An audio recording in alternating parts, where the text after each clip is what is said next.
꿈속에서 그는 많은 사람들과 함께 하나님의 심판대 앞에 줄을 서게 되었습니다. 이제 자신의 차례가 되어서 두근두근 거리는 마음으로 하나님 앞에 섰습니다. 하나님께서 이 사람에게 질문을 하셨습니다. 너는 세상에서 살 때에 정직하고 또 착하게 살았느냐? 이 질문을 들은 사람은 선뜻 대답할 수가 없었습니다. 이렇게 자신이 없게 아닙니다. 저는 항상 착하게 살지 못했습니다. 라고 대답을 했습니다. 그러자 하나님께서 또 질문을 하셨습니다. 그러면 너는 항상 이웃을 사랑하고 그들을 돌봐 주었느냐? 또 이 사람이 힘없이 아닙니다. 하나님이 또다시 질문하십니다. 그러면 전도는 열심히 하였느냐? 그렇지 못했습니다. 잔뜩 주눅이 된 이 사람이 이제 하나님께서 불호령을 내리실 것을 생각하고 멈추려 있었습니다. 그런데 그때 예수님께서 이 사람 앞에 나타나셔서 하나님께 이렇게 말을 하는 것입니다. 하나님, 이 사람은 하나님을 사랑했습니다. 우리가 하나님 앞에 나아갈 때마다 자신이 없는 이유는 우리의 부끄러운 죄 때문입니다. 내가 하나님 말씀대로 살지 못했고 하나님 뜻대로 살지 못했다라는 그 죄책감이 늘 우리 마음속에 있기 때문에 우리는 당당하게 하나님 앞에 나설 수가 없습니다. 그런데 그런 우리들을 예수님께서는 너무나 잘 아시고 우리가 하나님 앞에 나아갈 때마다 예수님은 우리를 위한 변호자가 되어주십니다. 우리가 감히 하나님께 말할 수 없는 그것을 주님께서는 대언자가 되어주셔서 우리의 모든 죄와 허물을 감추어 주시고 하나님을 사랑하는 그 마음을 우리를 대신해서 하나님 아버지께 예수님께서 아뢰어 주시는 것입니다. 오늘 우리에게 날마다 찾아오셔서 우리를 대신하여 하나님 앞에 서게 해주시는 우리 주님 예수님께 감사할 수 있기를 간절히 바랍니다. 5만 번의 기도 응답을 받은 고아들의 아버지인 조지 물러가 이렇게 말을 했습니다. 우리들의 바로 그 연약함이 주 예수 그리스도의 능력이 나타날 기회가 됩니다. 찬송을 받으실 그분은 절대로 우리를 떠나거나 버리시지를 않으십니다. 우리의 연약함이 크면 클수록 그는 자기 힘을 나타내시려고 더 가까이 오십니다. 우리들의 궁핍이 크면 클수록 그가 친히 우리의 친구이심을 믿을 수 있는 더 큰 근거를 우리는 가지게 되는 것입니다. 우리의 할 일은 우리들의 마음을 그분 앞에 쏟아놓는 일입니다. 그러면 주님께서는 자기가 원하시는 방법으로 우리를 도우실 것입니다.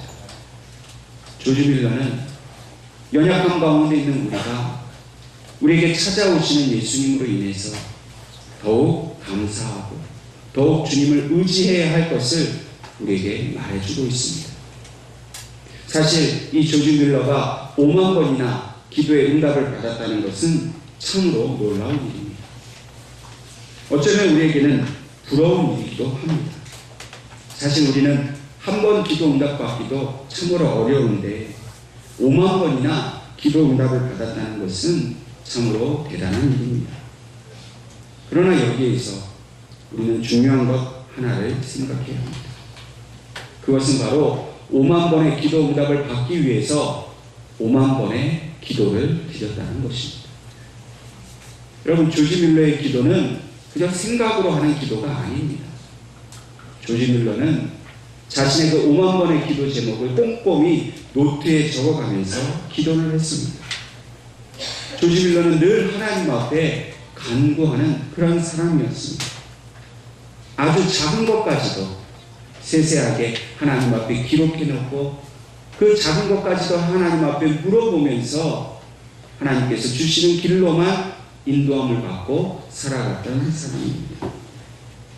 그리고 하나님께서 말씀하시기 전에, 응답하시기 전에는 결코 하나님보다 앞서가지 않았습니다. 우리는 보통 무슨 일이 생기거나 무슨 계획을 하면 기도하기보다는 자기가 먼저 생각을 합니다. 자기가 계획을 합니다. 내 생각대로 이렇게 해야지, 저렇게 해야지.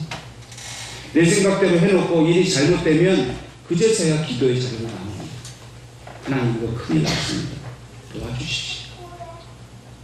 조지밀로 기도는 그런 기도가 아니라는 겁니다. 무슨 일을 하든지 어떤 일에 나아가든지 먼저 하나님 앞에 온전히 물어보았다는 겁니다. 자기의 계획, 자기의 의지, 자기의 뜻, 그거 다 내려놓고 하나님께서 도대체 이 문제에 대해서 어떻게 말씀하시는가 그 응답을 받고서야 그 자리로 나아갔다 하는 것입니다. 오늘 우리가 가진 신앙의 본질을 한마디로 말하자면 내가 생각하는 모든 것을 내려놓고 오직 하나님께만 간구하는 것에 있습니다. 우리가 스스로를 그리스도인이라 부를 때의 그 의미는 우리는 하나님 앞에 모든 것을 맡기고 간구하는 사람이다 라는 뜻입니다. 참 믿음의 사람은 결코 하나님께 물어보지 않고서는 나아가지 않는 사람입니다. 진정한 믿음의 사람은 무슨 일을 놓고 무엇을 행하기 전에 항상 하나님 앞에 기도하고 사소한 것까지도 하나님 주시는 응답을 따라서 움직이고 행동하는 사람이라는 것입니다. 오늘 우리는 하나님 앞에 간구할 수 있는 그런 은혜에 하나님의 초청을 받았습니다. 우리가 간구할 수 있는 것은 자격이 있어서가 아닙니다. 비록 자격도 없고 우리는 하나님께 이것저것 달라고 말할 염치도 없지만은 그러나 하나님의 그 사랑과 그 성품과 그 마음을 의지해서 우리는 하나님 앞에 간구할 수 있는 사람이 된 것입니다. 오늘 하나님께서 우리에게 주신 이 본문의 말씀 속에서도 예수님께 나와 간구하는 한 여인의 이야기를 우리에게 들려주고 있습니다. 그런데 이 여인도 감히 예수님께 나아갈 수 없는 그런 형편을 가진 여인이었습니다. 예수님께서 게네사렛이라는 그 동네에 머물고 계시다가 두로와 시돈이라는 지역으로 나아가셨습니다. 이 두로와 시돈이라는 지역은 이스라엘에 속한 땅이 아니라 이방인의 땅이었습니다. 이 두로와 시돈은 그 위치상으로 보면 갈릴리 호수에서 북쪽으로 지중해 연안에 있는 그러한 지역입니다. 예루살렘과 같이 이 유대의 중심에서 한참이나 멀어지는 그런 곳입니다. 전통적으로 유대 사람들은 이 두로와 시돈 지역을 이방인의 땅이라 하여서 저주하고 싫어했던 그런 지역입니다. 이렇게 유대인으로서는 결코 달갑지 않은 그런 지역으로 예수님께서 나아가셨는데 그곳에서 가난한 한 여인을 그곳에서 주님이 만나셨다는 겁니다. 근데 그 여인이 예수님이라는 이야기를 듣고 예수님께 향하여 소리 지르면서 다가오고 있었습니다. 혈통적으로 유대인이 아닌 이 이방인이 예수님께 나온다는 것은 매우 불가능한 일입니다. 더군다나 여인이 이 유대 남자 앞에 나온다는 것은 있을 수가 없는 일입니다. 그런데 이런 주님을 만날 수 없는 조건을 가진 여인이 어떤 사연에서인지 모르지만 가슴을 치고 부르짖으면서 절박하게 소리치며 예수님 앞에 나아갔습니다. 이 여인은 이렇게 부르짖었습니다. 주 다윗의 자손이여 나를 불쌍히 여기소서. 내 딸이 흉악하게 귀신이 들렸나이다. 이 여인의 형편을 지금 보면 자신의 딸이 흉악한 귀신에 들렸다는 것입니다. 이 흉악하게 귀신을 들렸다라는 말의 원어적 의미는 아주 위험할 만큼 해롭게 되었다라는 뜻입니다. 다시 말해서 이 딸의 형편이 아주 치명적인 병세를 가지게 되었다는 것을 의미합니다. 우리 식으로 얘기하면 곧 죽게 될지도 모른다는 뜻입니다. 여러분, 어머니 입장에서 딸이 곧 죽게 되었는데 누구도 고쳐줄 수 있는 사람이 없고 어떤 방법도 없는데 예수란 분이 병든 자를 고치시고 죽은 자를 살리신다는 그 소문 하나만 듣고 이 여인이 나와왔을 때 얼마나 절박한 심령으로 주님 앞에 나왔겠습니까? 얼마나 다급했으면, 딸이 죽을 것을 얼마나 두려워했으면 이렇게 자기의 신분도 생각하지 않고 예수님 앞에 이렇게 뛰어나와 소리를 질렀겠습니까? 그런데 이 여인이 예수님을 부를 때에 어떻게 불렀는지를 살펴보아야 합니다. 이 여인은 예수님을 주 다윗의 자손이여라고 불렀습니다. 어쩌면 선생님 이렇게 부를 수도 있었습니다. 랍비여 이렇게 부를 수도 있었습니다. 그런데 이 여인은 예수님을 향해서 주님이라고 부른 것입니다. 이 여인은 지금 자기 앞에 계신 이 예수라는 분이 누구이신지를 분명히 알았습니다. 한낱 유대의 선생이 아니라 나와 내 딸을 살려줄 주님인 것을 알고 있었습니다. 뿐만 아니라 다윗의 자손으로 이 땅에 오신 메시아라는 사실을 분명히 알고 있었습니다. 그렇기 때문에 예수님께서 나의 가정의 주인이 되어주시고 나를 구원해 주신 메시아라는 사실을 확실하게 믿고서 예수님 앞에 나와 구원해 주시기를, 딸을 고쳐주시기를 간절히 간구하고 있는 것입니다. 오늘 우리들도 예수님을 믿습니다. 예수님을 주님이라고 부릅니다. 그런데 진짜 우리가 예수님을 주님이라고 부를 때에 우리는 그 고백 속에 어떤 확신을 가지고 고백을 합니다. 혹시 우리의 문제나 어려움이 너무나 커서 예수님이 진짜 누구이신지 잊어버릴 때가 있지 않습니까? 이 여인은 나의 주가 되시고 메시아 되신 예수님이 분명히 내 딸을 고쳐주실 수 있다라는 믿음을 가지고 예수님께 나와왔습니다. 자신의 그 이방인이라는 신분이 중요치 않았습니다. 믿음으로 나와왔지만 마치 억지를 쓰는 것처럼 그렇게 절박한 심정으로 주님 앞에 나왔습니다. 그러나 이 여인은 예수님이 누구인지 분명히 알고 있었습니다. 비록 자신은 이방인이었지만 이 여인은 분명히 이렇게 예수님을 주님으로 또 메시아로 불렀기 때문에 이 여인은 로마서 10장 13절 말씀처럼 누구든지 주의 이름을 부르는 자는 구원을 받으리라 하신 이 말씀과 같이 분명 주님 앞에서 구원받은 이스라엘 백성이 될 수가 있었습니다. 그러나 이 여인의 이러한 믿음의 찬 고백에도 불구하고 예수님의 반응은 너무나 대조적으로 냉담하게 반응하셨습니다. 23절 말씀을 보니까 예수는 한 말씀도 대답하지 아니하시니라고 말씀하고 있습니다. 누가 보아도 예수님의 침묵은 거절의 모습입니다. 그러나 이 예수님의 침묵 속에는 사실 하나님의 그 사랑이 들어있었다는 것을 우리는 깨달아야 합니다. 이방인으로서 그것도 여인으로서 나와서 예수님께 이야기하는 것 자체가 유대인들에게는 용납되지 않은 일이었습니다. 그러나 주님은 지금 이 이방인 여인이 자신에게 나와서 부르짖는 그 목소리를 들으시면서 그 게네사렛에서 이 여인을 만나기 전 게네사렛이라는 동네에서 있었던 그 한 가지 사건을 주님은 기억하고 계셨습니다. 오늘 함께 읽은 본문 15장 21절 이전에 1절부터 20절까지 내용은 예수님께서 바리새인들과 서기관들과 함께 이 손 씻는 문제로 논쟁을 벌인 그런 사건을 기록하고 있습니다. 예수님께서는 병자를 고치셨습니다. 오병이어의 기적을 베푸셨습니다. 그런데도 불구하고 그 수많은 기적 앞에서도 유대인들은 예수님을 메시아로 인정하지 않았습니다.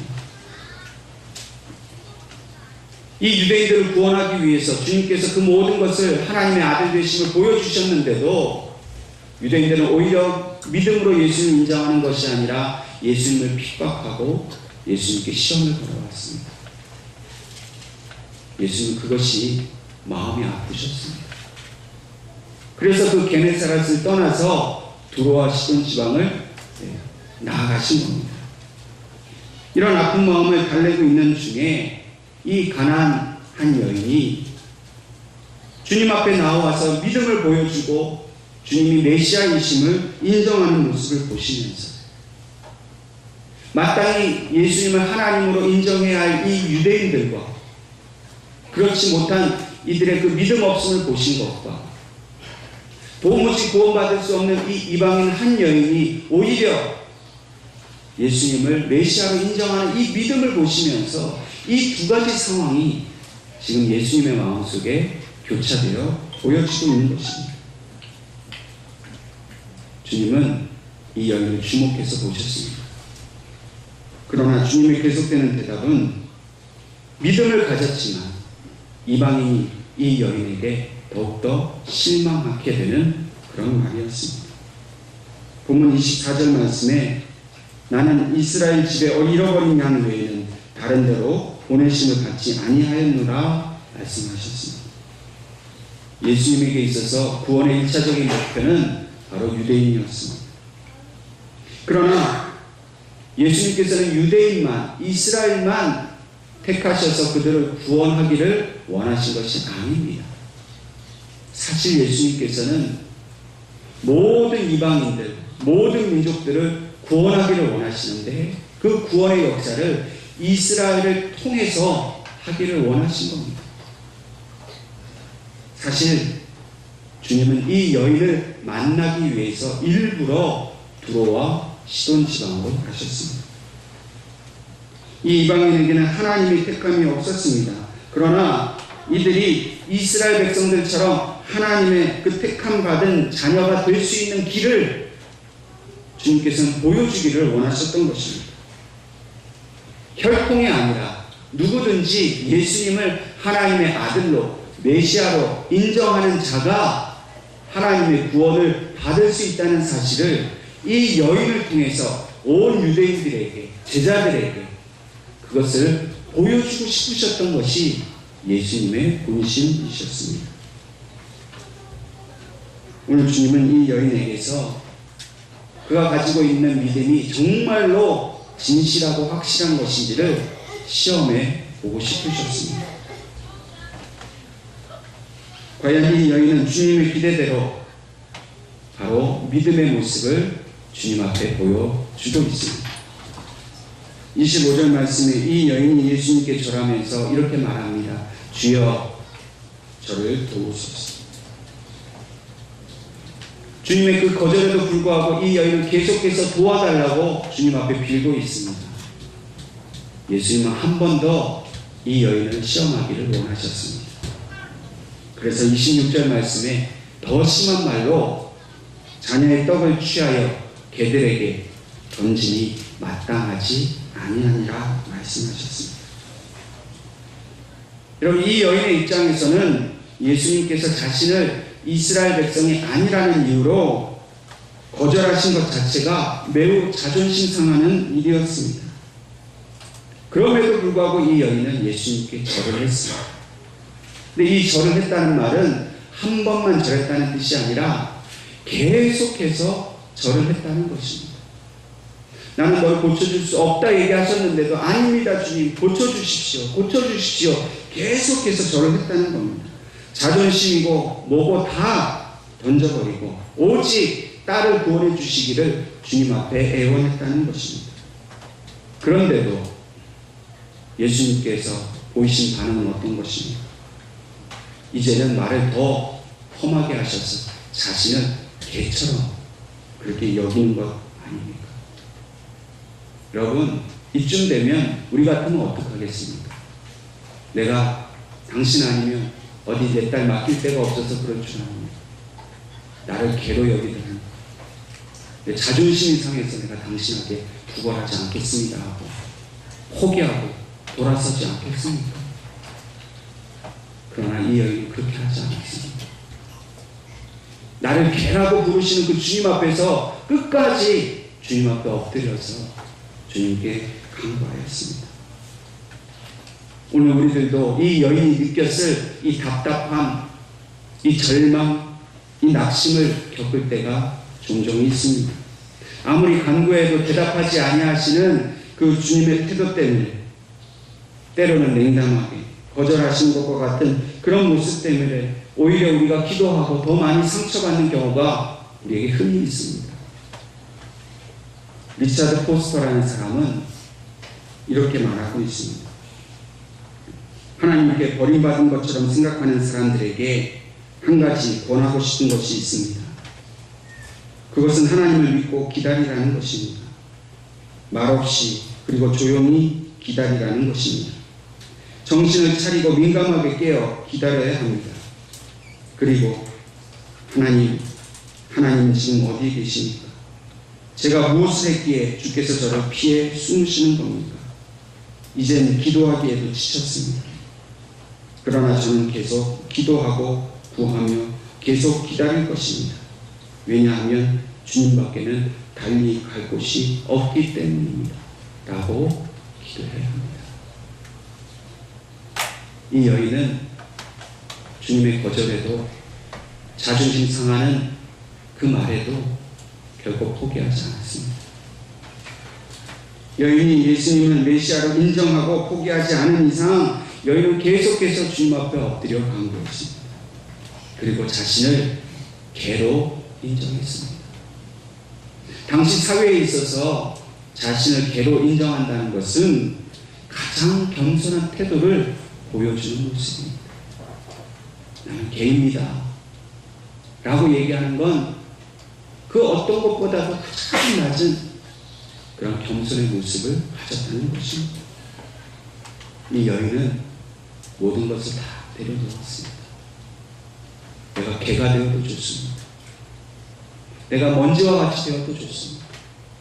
주님 앞에 그 어떤 모욕과 멸시를 받아도 좋습니다. 부스럭이라도 내 딸을 위해서 주님의 도우신 은혜를 주십시오. 절박하게 주님 앞에 엎드렸습니다. 오늘 하나님께서는 우리에게도 동일하게 말씀하십니다. 결단코 실망하지 말고 주님 앞에 나와 엎드리라고 말씀하십니다. 한번 기도하고 응답 없다고 실망하여 돌아서지 말라고 말씀하십니다. 자존심 상한다고, 들리지 않는다고, 나를 개라고 말한다고 그렇게 실망하여 돌아서지 말고 끝까지 주님 앞에 나와 엎드리라고 말씀하십니다. 주님의 거절은 우리를 더 낮추시려는 하나님의 뜻이기 때문입니다. 우리의 손에 든 것을 내려놓고 우리 스스로가 개가 되는 그런 완전한 겸손을 하나님은 원하시기 때문입니다. 여러분, 우리가 가졌으면 뭘 얼마나 가졌습니까? 남들보다 조금 더 한다고, 남들보다 조금 더 가졌다고, 나를 알아주지도 않고, 내가 교회 봉사 얼마나 많이 했는데, 내가 기도를 얼마나 많이 했는데 하나님이 나한테 이러실 수는 없다고, 그렇게 하나님을 원망하고 기도하기를 그치고 하나님을 떠나는 경우가 우리에게 얼마나 많이 있습니까? 그럼 그것은 우리의 교만입니다. 왜 내 기도에 응답하지 않으시냐고 원망하는 것, 그건 교만입니다. 나는 개인입니다. 나는 아무것도 아닙니다. 그러나 하나님께서 응답하실 때까지 저는 기다리겠습니다. 기도하고 또 기도하겠습니다. 여러분, 그렇게 순종하는 모습, 겸손의 모습으로 날마다 하나님 앞에 나아가 기도할 수 있기를 바랍니다. 우리 믿음 외에 다른 어떤 것도 자랑할 수 없음을 깨달으시기 바랍니다. 예수님은 이 여인의 가는 것을 보지 않았습니다. 이방인 것도 알았고 여인인 것도 알았지만 그것을 개의치 않으셨습니다. 이 여인의 오직 그 믿음 하나를 보시고서는 이 여인에게 위대한 사랑의 선언을 해주셨습니다. 내 믿음이 크도다. 내 소원대로 되리라. 오늘 우리가 주님 앞에 실망치 않고 교만히 행하지 않고 겸손함으로 나아가 기도하면 오늘 우리에게도 주님께서 내 믿음이 크도다. 내 소원대로 되리라 말씀을 주실 줄 믿습니다.